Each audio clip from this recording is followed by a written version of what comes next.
Ladies and gentlemen, Grandmaster Jerry Fastly Fontaine is here at the studio. So again, what I'm trying to do is expose people to the OGs, the pioneers, the legends, or those who will become that. So this gentleman today, I can honestly say, I'm completely, extremely grateful. Not only he come to the first UMAN OG event, but he came to my party and the guy can dance. Oh my God, he got some skills there too. So I'm even more impressive. But without further ado, the Hanshi Dennis Melendez is in the house, y'all. He's in the house, y'all. How you doing, sir? Fine, thank you. So I want to find out, what was your motivation, desperation, or inspiration to start in the martial arts, and what year was it? Yeah, I started martial arts in 1967. Wow. And what inspired you to do that? Who was it? I was a member of the Boys Club, like you said, Welfare Boys Club. I remember you mentioned that. But basically, yes, I grew up poor. You damn right. My mother raised 5 boys by herself, no dad around. We had 3 different dads, no dad around. But my mother knew how to seek out the resources. So she put me in the Boys Club as a member. 50 cents a year is the membership. And it was on 111th Street, first, second, still there. And I did everything there. I learned life skills. I learned how to swim. I became a lifeguard for the city of New York. I worked in Central Park Pool. So my mom put me there, and then I kept looking at the karate program. I used to visit and leave. I used to stay there. And then one day, Master Billy Rivers came up to me and said, "Hey, it looks like you want to join karate." And I said, "Well, yeah, I'm interested, but I don't think I could afford it." That's what I told him. He goes, "Afford what? You're a member of the Boys Club. That's all you need to be." And so, really? I said, "Nah, I can't buy the equipment either. I can't afford." He said, "Did I ask you for all that?" He says, "You want to join?" He says, "Our next class will be Monday. Come Monday at 6:30, and we start class. Come with a pair of shorts, a sweatpants, t-shirt. We start like that." And I said, "Oh, that's awesome." So I got there at 6 o'clock. And I got into the class. He started teaching me the basics. And about 3 weeks later, he gave me my first uniform. He gave me a black uniform for free. He just gave it to me. And I was so thrilled. And I put that uniform on. I felt like I was a black belt already. I was like, "Oh, man, this feels good." I started throwing kicks and punches. And then I was like, "Oh, nice." And I never let him down. I became one of his #1 students. Wow. Okay, so let me just interject for a second, because first of all, that name Billy Rivers is well known. You're talking about Spanish Harlem and Barrio. Just so you know, I jumped off of my first diving board at the Jefferson swimming pool over there from the high board. Yeah. But you started in 67. I started in 76. I'm slightly younger than you, of course. Now, who else was training in that place? Cause was Cha-Cha Martinez one of you guys too, or no? Yeah, and funny you should mention him. I brought him to the dojo. Wow! He used to train with Dooku Kim. Wow! Yeah, I know Dooku Kim, Mudo Kwang. He came up in towards Riverdale, I think it was, or in Queens, either Riverdale or Queens. So he used to see me in the tournaments all the time, and I would say 90% of the time I would win. First and second, kata fighting, whatever. And he came up to me and said, "Hey, man, I'd like to join your school." And I said, "Well, in order to do that, I have to ask my instructor, and if he says it's okay, you can come down." And that's how he became one of Billy Rivers' students, and he was one of our heavyweights. And I started training him and teaching him our system. And for a Taekwondo guy, his kicks weren't all that great. I was surprised. So I was teaching him how to throw kicks, and I was saying, "What, he can't do these kicks properly?" I was like, "What the hell?" But then he got better as he went along, and he did win a couple of grand championships. But with older guys that were on their way out, and only a couple of rounds. It's not like I was in the faster division. Yeah. So 1967, you start. During that time, I was 8 years old. Wow. So during that time, or shortly after that, Great Grandmaster Aaron Banks started throwing tournaments every month over at Sunnyside Gardens. Did you ever get a chance to go to Sunnyside Gardens for those tournaments? Yes. And I have one tournament that was a combination of him and Ernest Hyman did the tournament. and it was called the World Karate Federation. Yeah, so that was part of the organization. Yeah, Hyman being one of his top students. You know, so Banks.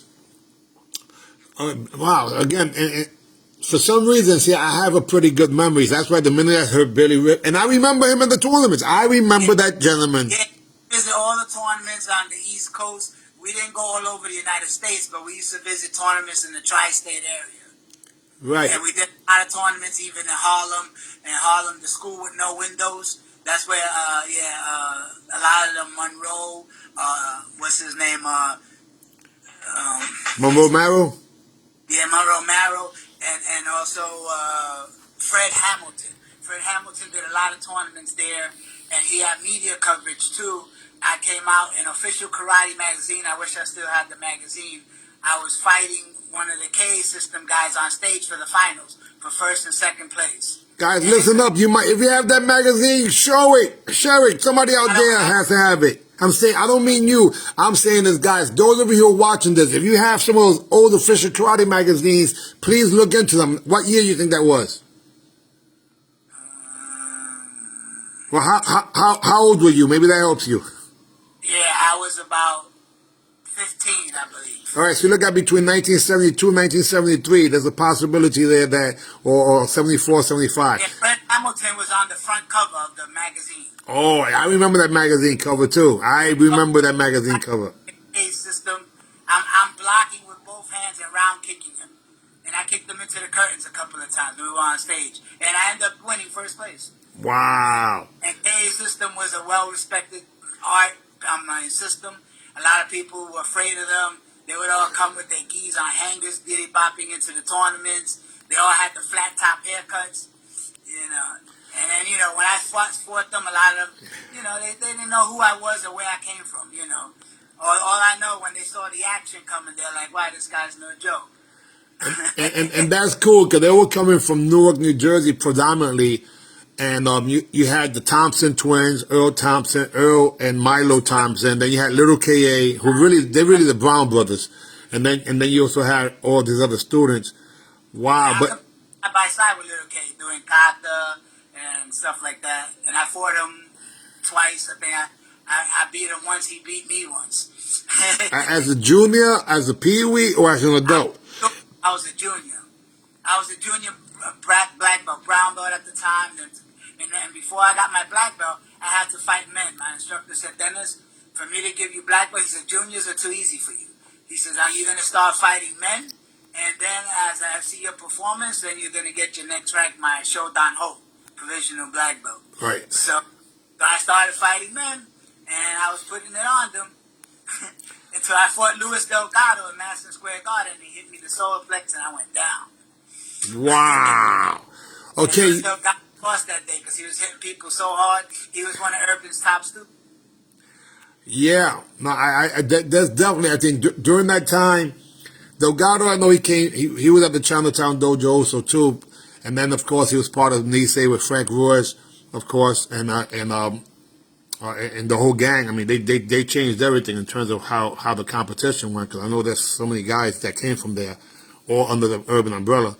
But you also must have been competing against guys like Jesse Harris, Derek Williams, because these are all juniors around the same time. Yeah, it's true. I was side by all of them. Yeah. And also Billy Beeson, Frankie Puello, a guy named Lookup. Michael Lookup Sledge, Speedy Wilson. I remember when I was in one of those tournaments, accidentally, but instinctively, I knocked the guy out with a back fist in the tournament, spinning back fist, but I didn't mean it. It was like I threw a hook kick, he blocked, he pushed the kick, and he came forward. Remember, protect yourself at all times. So I back fisted him and knocked him out, and then I got his end. Of course, I got disqualified. You know. So hook up and all and say, "Yo, Dennis, what's up?" I said, "Yo, I didn't mean that, man. That was instinct." So let me see. Okay, so now you're doing, and the style is Goju, correct, Rivers? It's USA Goju. George Matthews was my instructor. George Matthews learned under Grandmaster Peter Urban. Okay. And that was the Chinatown Dojo, of course, coming from the Japanese version, which is Yamaguchi, and that's the family tree there. And Yamaguchi trained with Miyagi, I'm like generation of that style. Awesome. So now you start competing as an adult. In my life, I became a father at 17. What got you away from competition? I'm sure life kicks in and you have to earn some money. Yeah, that's exactly right. So at 20 years old, I met my first wife. And then of course started having children, being a dad, and I had to get, at 20 years old, I was kind of young. I had to get a place to live. My first wife came from Puerto Rico, where she broke up with her husband, divorced, and she had a child. So I met an older woman. She was 8 years older than me. And I decided, my mother said, "Are you sure?" She didn't really like the idea. But I said, I went for it. But, at the end, it didn't work out, so I guess my mom was right. But I have two beautiful kids from that. Although I'm like in your case right now, I don't speak to them because nonsense. Yeah. Happened recently. I don't speak to them, and it's heart-wrenching, but all you got to do is keep the doors open. When they're ready to come, they come, and that's fine. And I'm not going to get on anybody else's case because they dealing with their own life. Exactly. Yeah. And I get to see my grandkids through my daughter's first husband. And I speak to him, and he brings me the grandkids. Oh, cool. Oh, you're in a little slightly better situation than me for the time being. But so now in my case, and let me explain. Since I came from Tiger Kim's, even though I trained in all the dungeons as I call them, the dungeons. Those dojos that were in the Bronx. I lived in the Bronx. I lived in Fordham and Davidson. Okay. Tiger Kim had a school right there. Yeah, I joined April 19th, 1976. That was the day that everything changed. I ran into one of the twins on Fordham Road in the Bronx. He goes, "Yo, Dennis, man, you got to get back into karate, man. I haven't seen you in a minute." And I was like, "Yeah, I'm going to get back into it. Just that, life does a lot to you, and you got to take care of responsibilities." He said, "I know, but, martial arts is part of your life." I said, "That's true." I said, "I'll be back into it as soon as I can." And I did. See, so in the case of you and so many other people, you went to what would be the real world to earn some money because you can't eat the trophies and you had to take care of your family, right? That's correct. Yeah, so in my case, since I had no vocation, I used martial arts as my vocation. So that's why I wanted to go compete where the money was at, and I started teaching. He teaches martial arts. He never worked. He teaches martial arts for a vocation. Yeah, well, I had to do that because my role model when it came to that was Tiger Kim. See, my instructor, maybe if your instructor was earning money teaching martial arts, that might have been your role model to do the same thing. That's a possibility. Paycheck from the boys club. Yeah.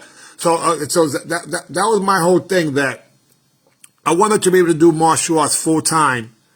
And the only way I can do it is to earn enough money to do that. And there was money as far as I knew, so I thought by looking at the magazines that those people were rich. So I wanted to be in the magazine. I mean, I'm a naive kid. I don't know. But anyhow, so you had a chance to be on stage in the garden. You had a chance to train, with a variety of people. And then you're 20 years old, and now you're a father instantaneously, basically, because now you hooked up with a lady, so you're a stepdad. When did you have your first child? And then my first child came a couple of years later. That was my son. Yeah. So, and at the time you're teaching, or what kind of employment do you have?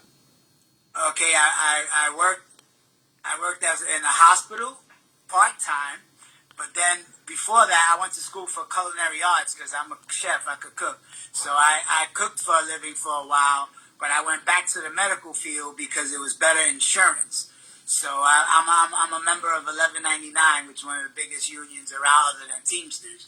And with the union benefits is how I don't have to pay for anything medical.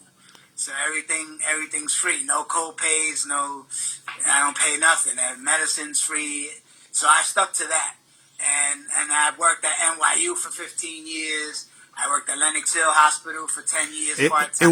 In what capacity? What's your job duty? Huh? What capacity? Oh, yeah, I'm a phlebotomist. Yeah, Oh. the guy that with needles. I always tell people I'm a jack of many trades, master of some. So I'm a master in martial arts, and I'm a master in taking people's blood. When I take your blood, you barely feel it. I don't leave a bruise on your arm, and I don't care if you're a hard stick, I'm going to find the vein. When the nurses have trouble, they look for dentists. Call dentists. Wow. You're a blood sniper. So that's what I do, yes. And I stuck with that, and I remember I ran into one time Jonas Nunez at Honda's, and he goes, "Hey, Dennis, why don't you open a school, like teach to earn a living and do it full time?" I said, "I can't." I said, "I have a family, I have good insurance." I said, "If I do that, I could only do it part time." So I always taught martial arts on a part time basis. Right, and it makes sense for 99% of the people. That's something that is a must. Because, like I said, I come home with 2 grand championships, 2 first places. I'm over here happy, and my baby's mom says we can't eat the trophies. I'm upset, but she's right. You got to make sure you bring some freaking money to the house and take care of the family. Yeah, because I have a good pension too. I have my pension vested. So when I decide to throw in the hat, which I'm gonna do it in about 3 years, I'm gonna get my full pension plus Social Security. So I got some income coming in and keep going, which is important. Hey, so, and again, I want to make sure I respect your time.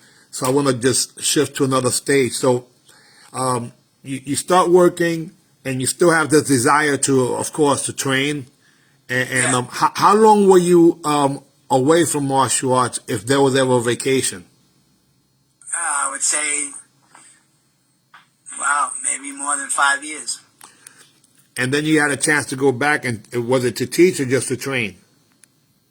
It was to train and to teach. I started teaching as well. And then what happened is my instructor Billy Rivers at one point he left to move to live in Ohio for a while because his lady left to live in Ohio for her job, and he followed her. And my instructor, Billy Rivers, is also a hospital worker. He used to work in Central Supply in the hospital. But he left the job, and then when he wasn't around, and I went to Hanshi Rick Diaz. I started training with him. And he had his school at the time at the Whole Boys Club in the Bronx. Wow. Girls Club. So I was going there, and I was training with him. Wow. That's the famous boys club. That's the famous boy club where all the gangs met and they had the truce. And then they did the movie Warriors from that. Right, so that's where he was, yeah. And then and then he also moved to the Parks Department building gym in near Spofford. Wow, Hunts Point. I started training in Hunts Point area. I was going there to train with him. There was times where he wanted me to run his class. I did it a few times, but he wanted me to do it steady. I said I can't do that because I have my own students and I have a school of my own, which I did. What year was this around? That was around. Yeah, I'm bad with years. Okay. In the 90s. Okay, so that's a little okay. Got you. So let me backtrack to where were you? Where the lights went out in New York City? The big yeah. 1977. Yeah, it's true. Where were you? What happened? I'm curious to find that out. I was playing taps.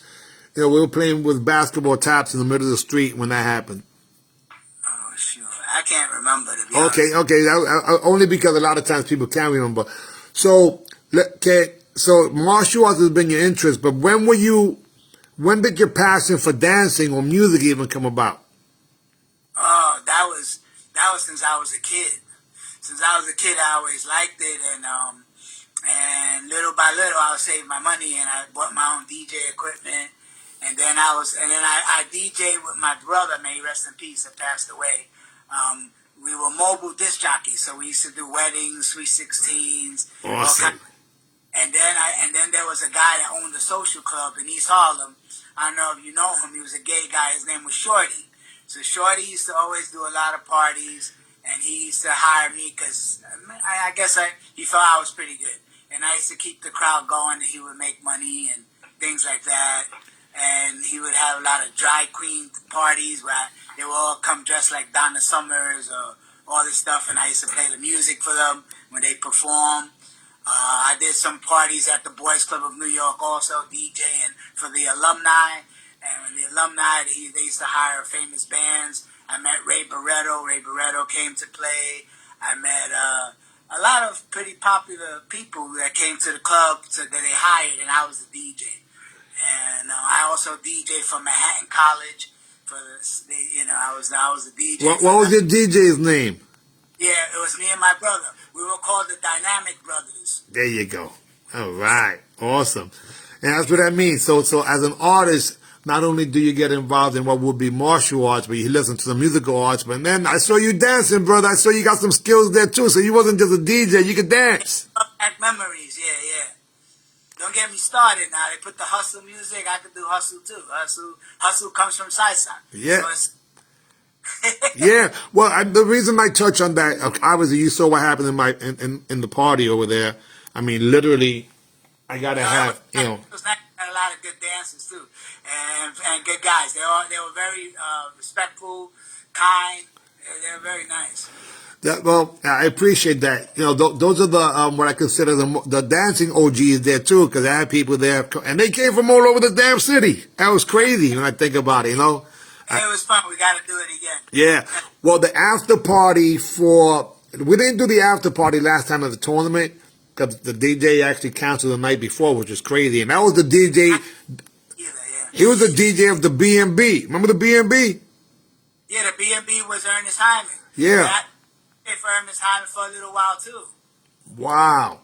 You know what? I'm gonna turn the camera for a second just because I have to get the charger. Guys, I am interviewing Hanshi, Dennis Melendez, and literally we're going down memory lane, talk about the past, present, and future, martial arts, and not just that, but also music. This gentleman's been around for a long time, and I must say that I highly, highly, highly am grateful because literally he's been able to do quite a few things that a lot of people that I know for many years haven't done, and that's support. He support the UMAN OG tournament. He came to my birthday party, and I am honored, but now I was running out of, the charger was going down, so I had to plug it in. So, ornament is hanging on the trophies here. Yeah, I was going to ask you about some of those. So, Right here. Wow. Yes, sir. That's cool. What is your most cherished moments, either as a spectator, first as a spectator in martial arts, that you bear witness to something that people that to this very day you remember like that wowed you?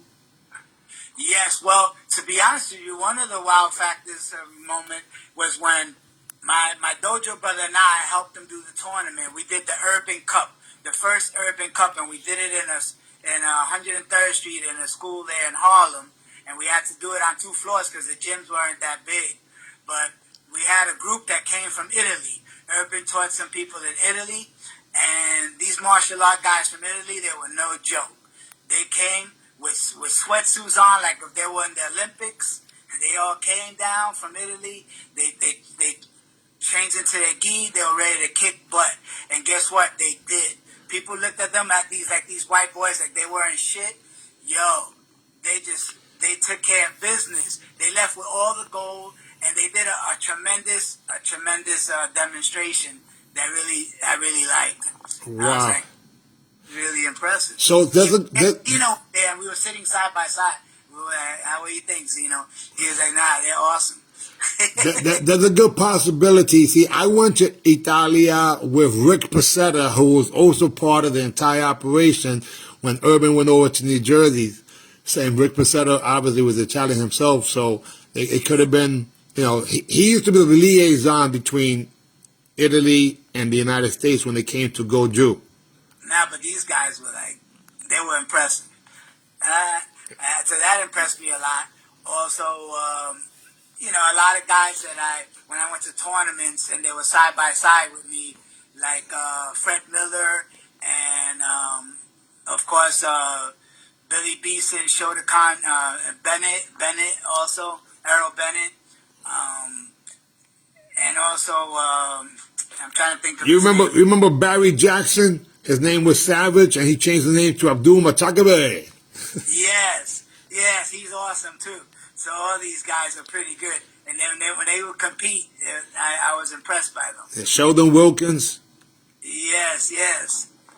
No, these are good old days. And what's his name too? The one that he did a few demonstrations, and before he take off to do a flying sidekick, he used to do like a hawk. He's go, oh, oh, and he would just. Well, that's probably Sabu Lewis, I think it sounds like. That's him. Yeah, Sabu. Yeah, that's it.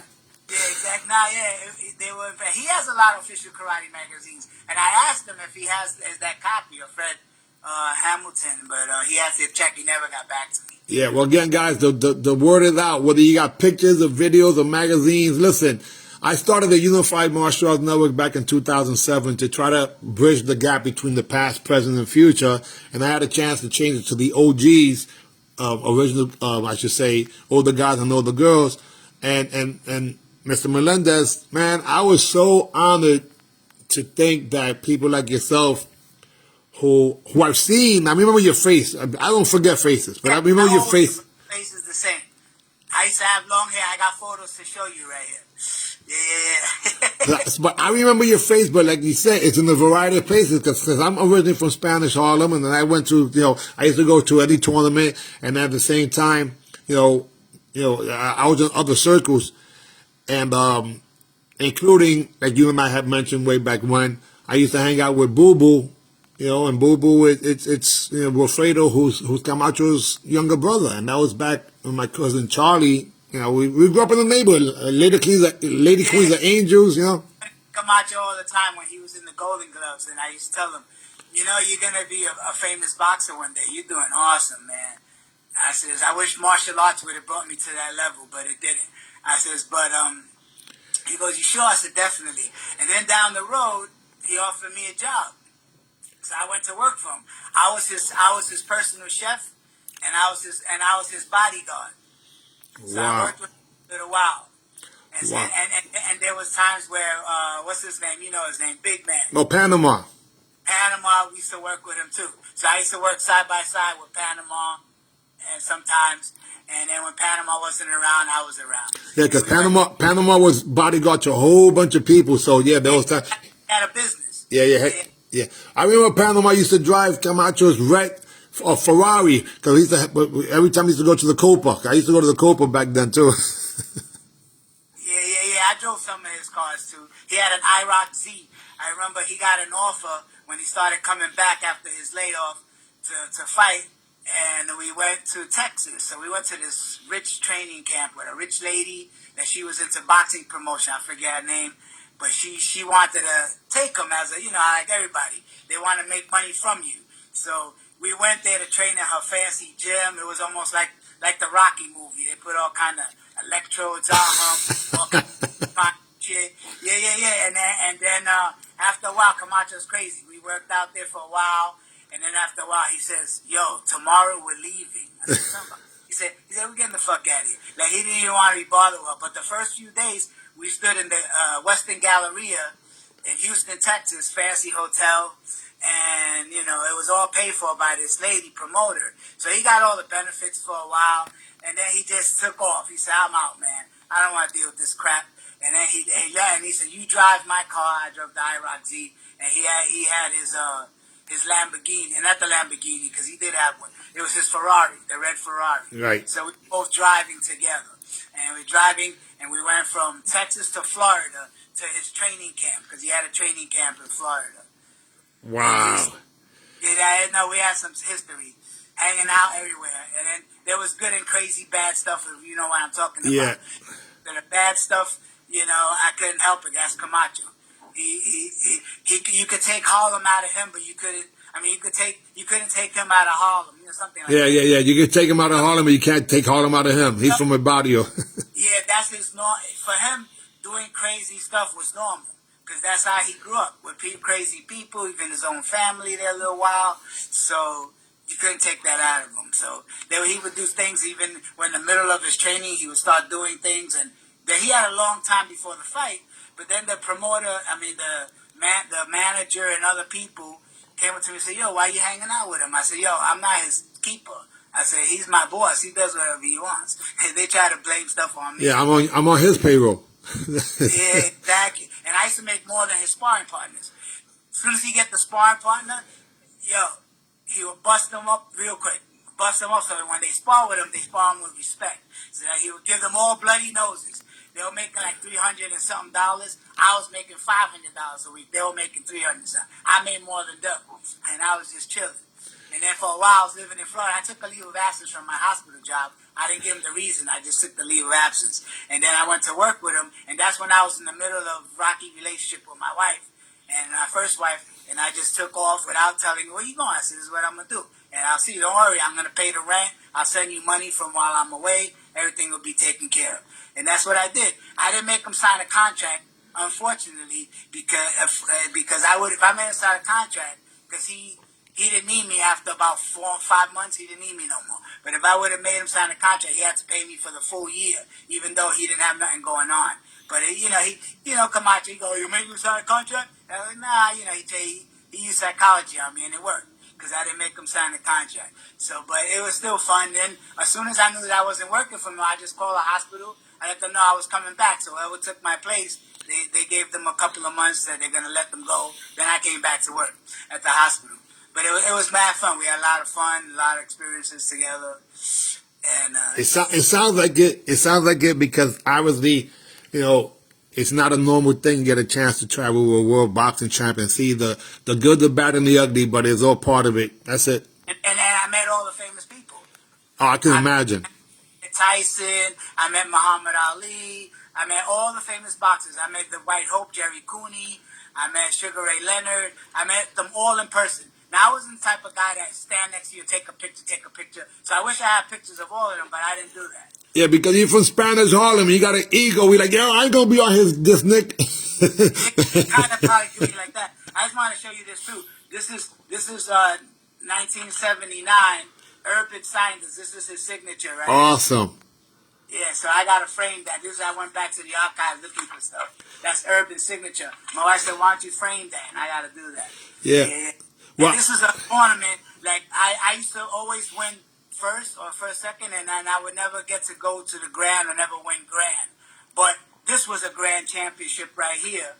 This is my mom in the center. My mother. Wow. This is me. This was 1972. This is my brother that died. He was a Marine. He was a man of many hats, fireman, and all that. Rest in peace. And he passed away because he got cancer with the Brockovich case. All the Marines. Right. Fighting. So he died from that, from the toxic waste. Yeah. And then this trophy right here was a beautiful trophy. It was almost bigger than me that my instructor made me carry it home. I sent him to help me. He goes, no, you carried it. You won that. And they don't make trophies like this no more. No. It was marble, wood. They had 5 karate men, a cup on the bottom, cup on the top. To this day, I don't have that trophy because, like I said, I won over 300 trophies, but I had my sister-in-law back in the days when I lived in the Bronx. She was helping my wife clean the house, and she broke all the trophies. They fell off the damn shelf, and I came home from work, and I was pissed. Wow. Oh, they broke one, especially that big one. I was like, I'll win some more. But that's not the idea. Those were memories. Yeah. Historical archives.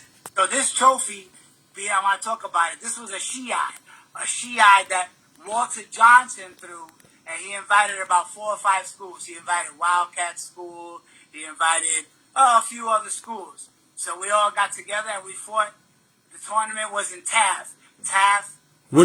William Taft High School. That's the school I got kicked out of. But I don't know if it was the high school or it was the community center. Okay, Taft Community Center. Gotcha. Community center. So he used to teach there. Walter Johnson. Walter Johnson is another master that was very good, tremendous blocking system, good fighter.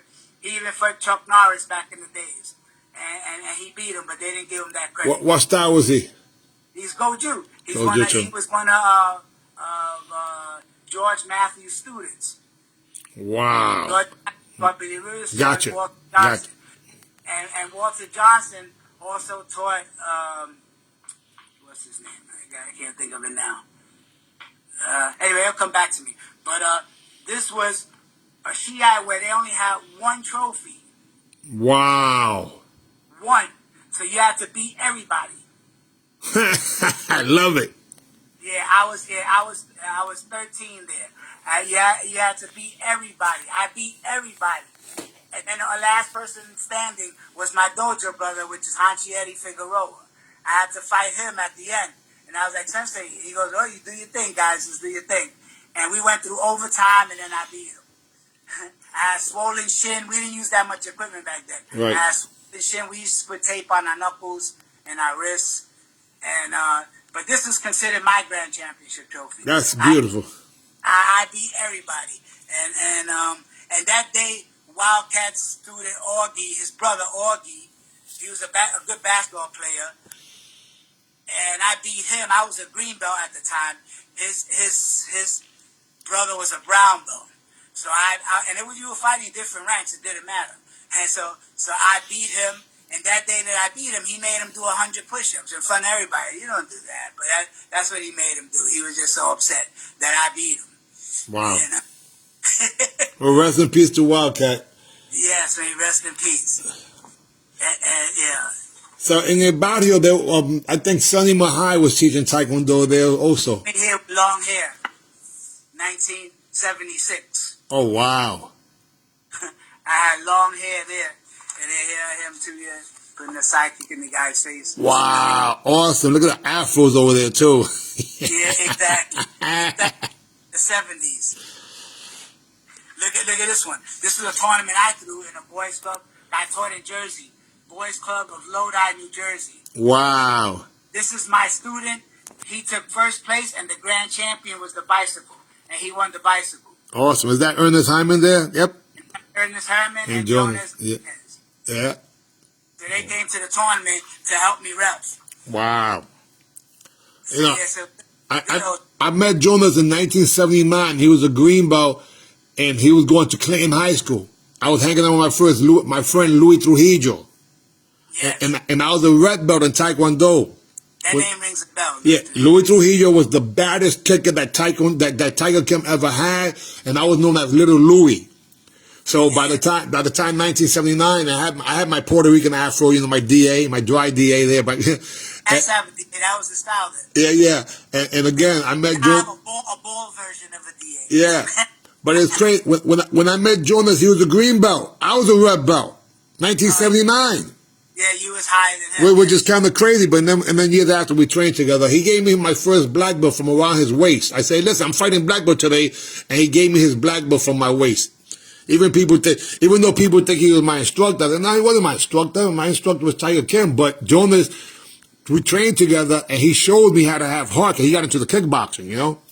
Yes. Yeah, and then when I started New York's Finest Karate Academy, he became part of my group. Even though they always thought that they were the ones that invented it. No, but I'm the guy with the creativity.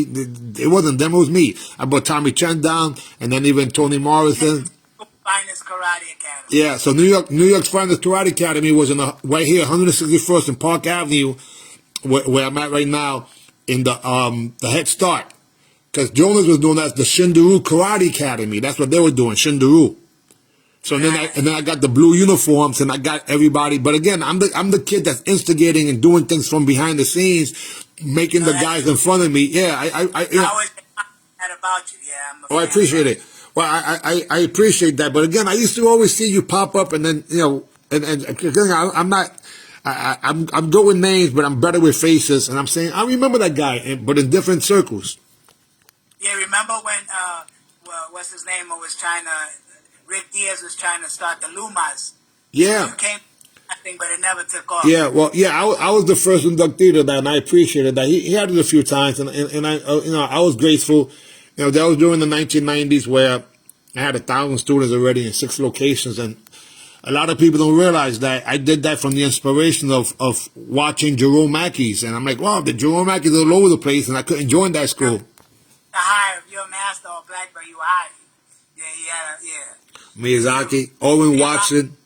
Jerome Mackey too. Yeah, Owen Watson, Ron Van Cleef, Miyazaki, even Recipe, Tommy May. Those are all the guys. Yeah, and Nick. And Nick Adler in Long Island too. So that's newest show was Tommy May. So I saw that as a possibility because I wanted to help people. I wanted to help people become black belts in life. So.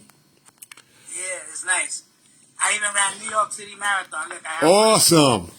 I ran it 3 times. Holy smokes. So the time says 4:32, but I actually came in a little earlier than that. but there was thousands of people behind me. The goal was just to finish it. Of course. Yeah.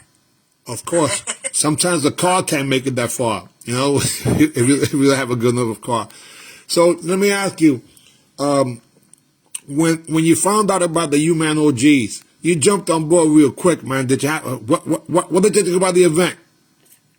No, I liked it because it got together. We got together with a lot of old faces and old timers, and I enjoyed myself. Even though, like I told you, sometimes the referees aren't fair. So I'm hoping that this time around you don't put the same refs in my age group. Yeah.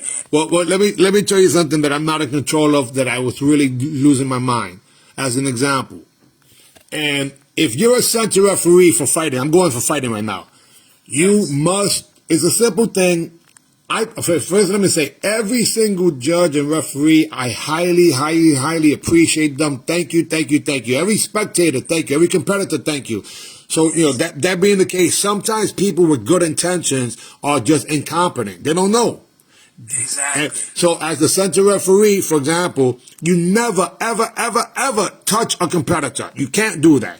And when it says judges call, you call at the same time. You don't point what you see.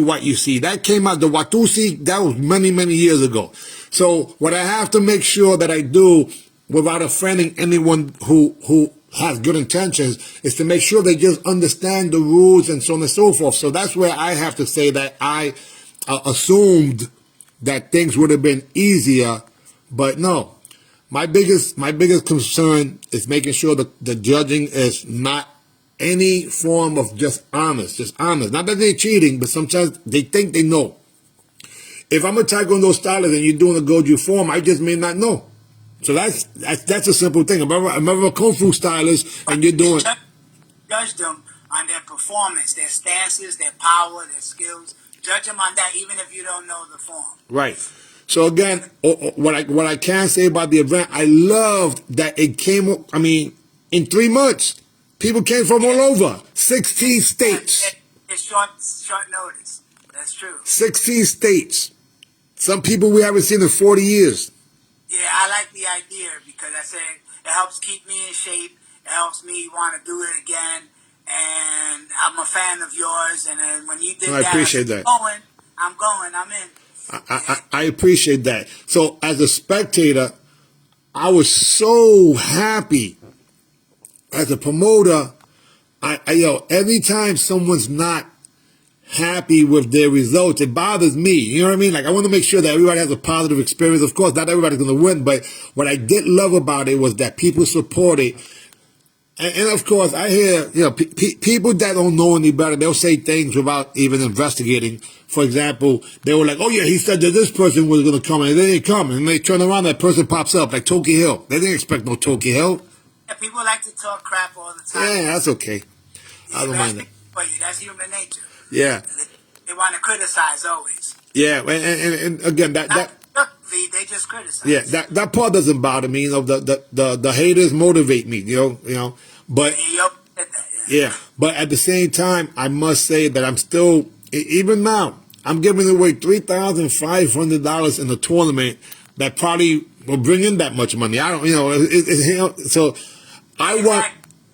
You'll probably be in the red. You'll probably lose, but yeah. You want it anyway.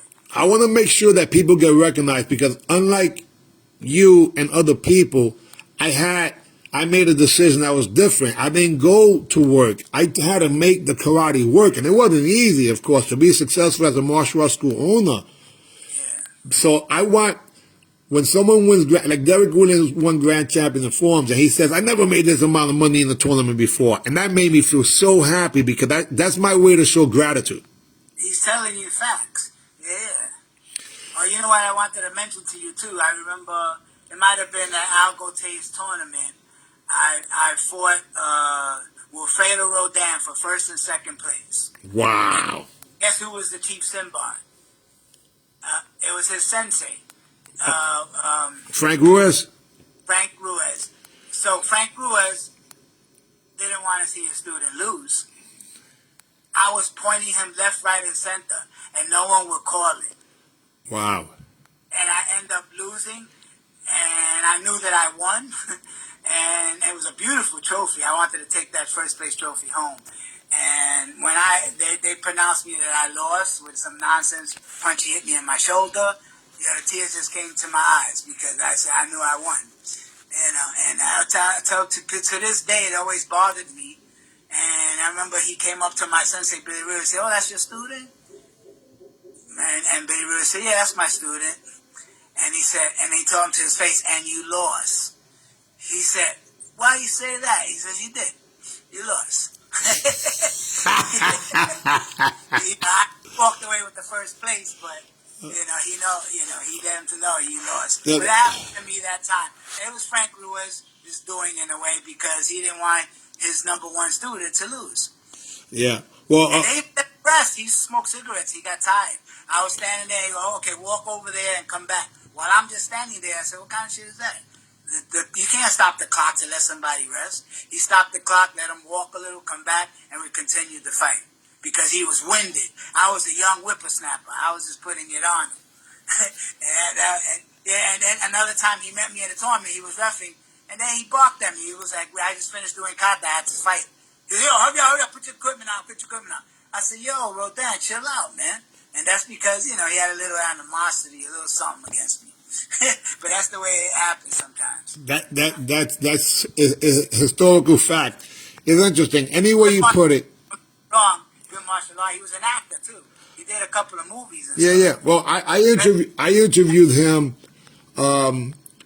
probably 15 years ago, and then rest in peace, because I was gonna interview him the week he passed away. I can show you some messages, man. And we were gonna set up the second interview, and he passed away. I've interviewed over 200 people, including Mike Stone was one of the big ones. I did Billy Blanks, of course, Super Dan Anderson and Keith Vitale, but then I also did Tommy May. I did Hassan Khalik. I even did, how you call it? Guys from San Eustace Ryu, yeah. Moses Powell. Yeah, I even interviewed, the longest interview I did which was phenomenal because he was Luis Fernandez instructor, the guy who was teaching what would have been Shorin Ryu in New York, and that was the La Pantera, the Yellow Pantera himself. Oh. You know who that is?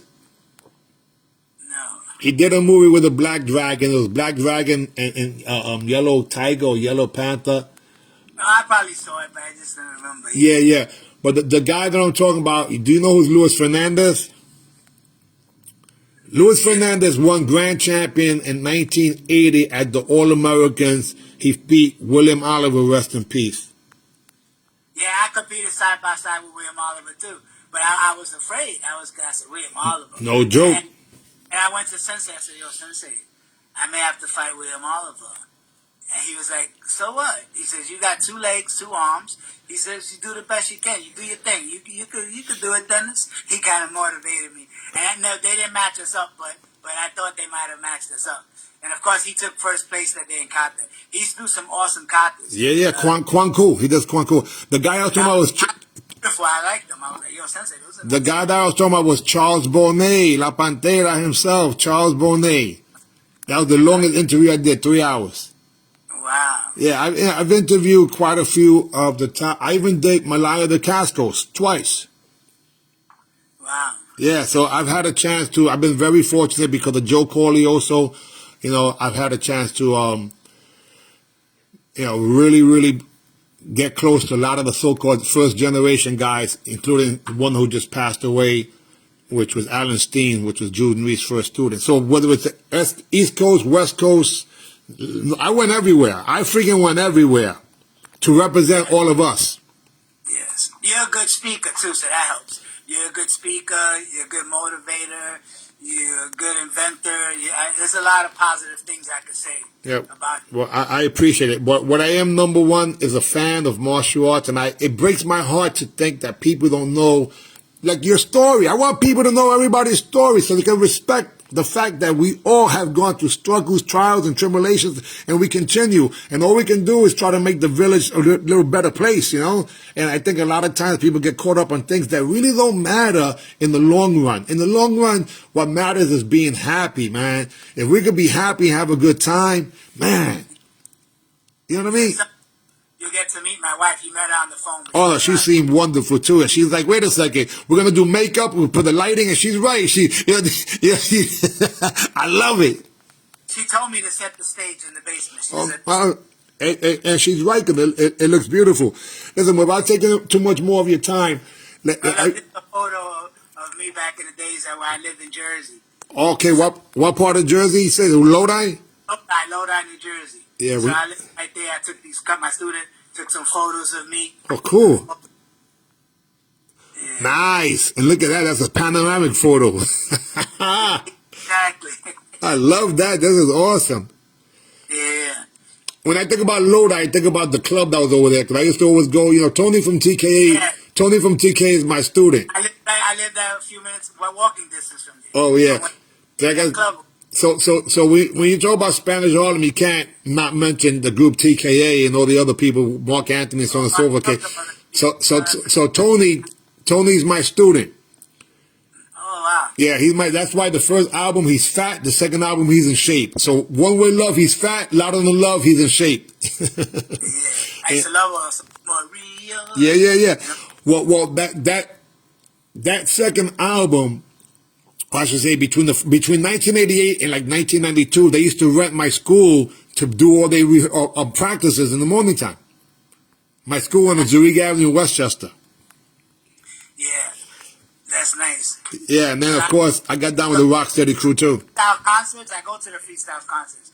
I went to a couple of them in Westchester. Oh yeah, I went to one with my buddy Sal Abatello, right? So Sal runs most of the things. He manages the cover girl. So I said we saw Judy Torres. I to see them a couple of times. Yeah, my wife and her friends. Yeah. They had a good time. Yeah, we went up there. It was near Poughkeepsie, but not Poughkeepsie. Might have been they have it in the outside lawn. Yes, they do it a couple places, but in the Westchester Theater, they did it a couple of times. There's a theater in Westchester, and they did it there a couple of times. Hey, wait, is that the Westchester County Center? Is that what you're talking about? It. Oh, let me tell you something. Twice.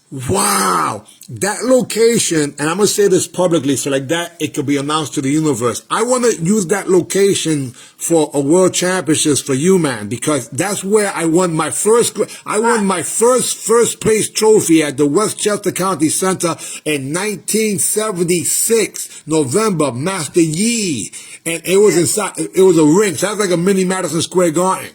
That's a nice place. Oh, I would love to have that. I want to get. I'm looking at getting. Arrangements would be nice, all upstairs. Yeah. And downstairs. Yeah. I want again. I want to do. Great Grandmaster Aaron Banks was my role model. Again, Tiger Kim was my instructor, and when I saw him on ABC Wild Water Sports, we already into all the self-defense. I lost my mind. So to meet them in person, I've always think big, and I want to get the Westchester County Center. Yeah. I think that'll be a great location. I broke the ice there, Hyman. And he did noon chuckle demonstration. Yeah, Rich Barrett too almost burned himself. I even seen Ivan Putski. Yes. So anyway, the fun days, man. Yeah. Well, I want to create some fun for the future, guys. So please, if you get an opportunity to come and spectate or participate in the UMAN OGs tournament, guys, come on down because I'm making sure that everybody knows. My goal is to interview 100 people between now and February 27th. And so far, you're number 6 in the last 2 days. And I'm going to do... I appreciate your time and effort. And that really helps a lot to martial art guys to get known. And this interview will go around. People will see it. Oh, yeah, please. And wait until I write the song. There'll be another song for this record, for this interview also. There'll be another map that gives you your timeline on this, too. I love it. Thank you so much. Oh, no, it's my way to say thank you back. Yeah, I bow to you too. This is my way to show a little form of gratitude and appreciation because you don't have to do this. Nobody has to do this. So when they do it, I'm like, oh my God, thank you. I appreciate it. I really, really feel humbled. Someone came as far as you all the way to my birthday party. Come on, are you kidding me? And it was short notice too. And just thank you. It was a rainy day, but a lot of people came on the rainy day. It didn't matter. That was crazy, right? When I think about it, 60 plus people in a party, but that's them showing me love, and I got to show the gratitude back to them. Exactly. So let me just ask you, looking forward to the future, what would you like to do in terms of, I'm not sure if you're teaching presently or competition or, I mean, obviously I want you to become a champion again, but in terms of teaching, are you still teaching? I was teaching up until the pandemic, 2020. Then we lost. It was in a salsa studio. A friend of mine had a salsa studio in New Jersey. It was in Clifton, New Jersey, and we started Lodi. He moved from there to Clifton. I followed him, taught karate there, and I enjoyed it. Man, I made a few good students. And when the pandemic hit, we had to close the studio down. So I haven't been teaching since. But then I have a black belt. That was my dojo brother, but he wasn't up to par. So he comes to my house occasionally, and we train in my basement. So, but eventually, I want to teach full time, and I think that'll happen, I guess, when I stop working. Gotcha. Now Gotcha. I work out in my own basement. I have a heavy bag to the right of me over here, and I have other stuff, and I just train them on my own. Well, you see where I train, I'm training right in my hallway. Even though I used to own, even when I owned karate, because I still trained in my home gym, which is right there in the hallway. Which is nice, I get, and the neighbors don't bother you. No. They understand as part of, I mean, it's that's the benefits of being in the Bronx. You can still do some stuff like that, not to have to worry about that you had a community that has to approve it or whatever, you know. So that's one of the fringe benefits of being in the ghetto. That's kind of nice. So, any shout outs you want to give out to people, past, present, and future? Because of course we all have them. I can't think of it right now. So, if I would ask you just one more question as a competitor, I would assume, well, what was your biggest moment in competition? I mean, I'm assuming it's when you fought Delgado and he hit you in the rib. Because to me, when Billy... That was my biggest moment. He hit me, and he hit my sternum in the solar plex. Oh, my gosh. Yeah, he was waiting for me. I was throwing all these fancy kicks at him. He just got down a deep horse stance, and he laid for me. And then he gave me a strong yakuzuki right in the solar plex, and I flipped over and went down. And I saw stars, and I thought I died because I was out of breath, and I was like, all the Koreans are talking to me in Korean. I said, I don't know what the hell they're saying. But then I saw my sensei, Billy Rivers, come, and he goes, Dennis, you all right? I said, yo, I never got hit so hard like that in my entire life. He said, yo, you all right, man? He pulled my arms back. You know how they do. And he jumped me up and down, hit the heels, all that stuff. I got my energy back. Then the Korean wrestler, you want to continue? I'm not a quitter. I said, yeah, let's do it. So I continued. At the end, I got desperate, and I ran into a technique of Delgado, and I lost. But that day, he lost, too. He threw his shoulder out. He ended up in the hospital because he was hitting people so hard, he threw his shoulder out. Wow. So this must have been Delgado after coming back from California, because he was over there like 71, 72 with Chuck Norris and company. That's true. But at least that I could say I fought some top fighters. And I was a kid at the time. Remember I told you? Yeah. He was and I might have been 16 or 17 years old. That's huge. And then I'm fighting men. And we were getting down, man. But, that was the first guy that hit me so hard like that ever in my whole martial art career. Because he hit me right there on the button. Listen, I still feel a sidekick I got hit with in 1982 when I was 16 years old against a guy named Gary Mitchak from Pennsylvania, rest in peace. He was the #1 super lightweight in the country by Karate Illustrated, and I still feel that damn kick to this very day.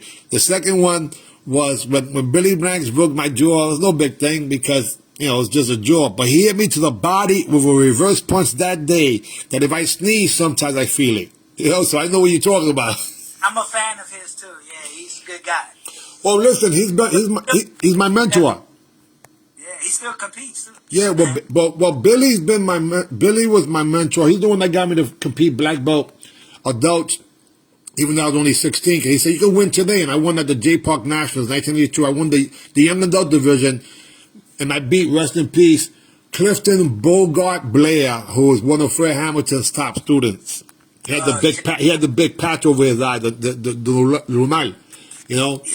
I fought his twins. I beat them too. Yeah, well, right. I got a video when I'm fighting one of them listen, I was very fortunate to have fought quite a few of those people also at different stages, but I was fighting different than what they were used to because they were more stationary. So when I fought, rest in peace to the legendary, my biggest part, I would think the biggest name that I fought and beat maybe for that era was Fred Miller. I fought him in 1985 I admire Fred Miller. He was a great guy. Top guy. System and that front kick was awesome. Yeah, but that was the thing. So since I already know how to do fakes, repositions, and angles that I learned from Joe Louis, that he learned from Sugar Ray Robinson, believe it or not. That's where Joe Louis got it from. I didn't know that. But so because of that, I wasn't in the line of fire. Otherwise, they would have killed me. All those people would have killed me because I was a skinny kid. But lucky I learned how to move. He had a kick and a reverse punch that you don't want to get hit with. Yeah. No, all those guys, to me, that's why I say with UMAN, if someone competes for 5 years and they're winning, they are literally a pioneer. If you do it for 10 years, you're a legend. And why do I say that? Most of these guys did not fight for 10 years. Mike Stone only fought for 2 years, as an example. And they are legends. So I wanted to create something for a 70-year-old to feel like they're young. So 70 to 74. I'm giving away 500 in fighting and in forms for the 70 and above. I'm not going to have that many people for that. But to me, in the future, I believe that I can and will. And I want them to make sure that they can take at least their wife out to dinner, or maybe a nice weekend. Yeah, it's true. And it also motivates them to exercise. Because sometimes people, as they get older, they feel, I ain't doing that shit no more. No, that's not true. Yeah, martial arts is for the rest of your life. Right, you don't retire from martial arts. That's why I haven't got on his case. But I love Billy Beeson, but he's like he retired from karate. Man, get out of here. If you haven't done it for a while, that's one thing. But you can't retire because there was no career there. It's a lifestyle. Yeah, that's it. It's a lifestyle. Yeah, like one time I think somebody told me, oh, that's your hobby. I said, no, whoa. It's not a hobby. It's a way of life. Yeah. And that's what it comes down to. Even when I was teaching martial arts, if somebody said to me, your martial arts is a hobby, I'm saying, oh, no. In my case, it's my vocation because I get paid. Exactly. I get paid for that's why I call it the UMAN Pro League because, again, the first tournament I gave away $2,000. And people didn't even think about it. They were getting ready to leave. I'm like, oh, where you going? You're in the finals. I said, that's $500. And they're like, and the wife said, you better stay. Yeah, exactly. That's a good one.